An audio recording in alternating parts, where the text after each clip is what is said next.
शेतकरी कुटुंबातील मुला-मुलींना माझं एकच सांगणं आहे, जर तुमचे आई-वडील कष्ट करत असतील, तुमच्यासाठी धडपडत असतील आणि त्यांची जर इच्छा असेल तुम्ही चांगल्या प्रकारे शिक्षण घ्यावं, तर त्यांच्या इच्छेप्रमाणे वागा.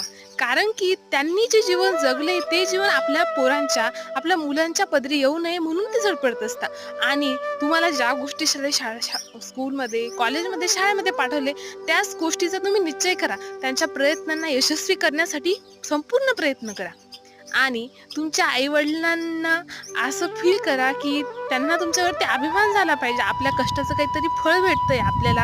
आपलं पोरं करू राहिले, आपलं पोरं अभ्यास करतंय, पुढे जात आहे. तेव्हा त्यांना वाटेल, की आपल्या कष्टाचं काहीतरी यश होऊ राहिलंय आपल्या कष्टाला.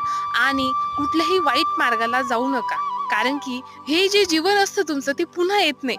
ठीक आहे, कॉलेज लाईफ आहे तुम्हाला एन्जॉय करायची, पण वाईट गोष्टींच्या नांदी अजिबात लागू नका. अभ्यास एक अभ्यास आणि कॉलेज एक कॉलेज.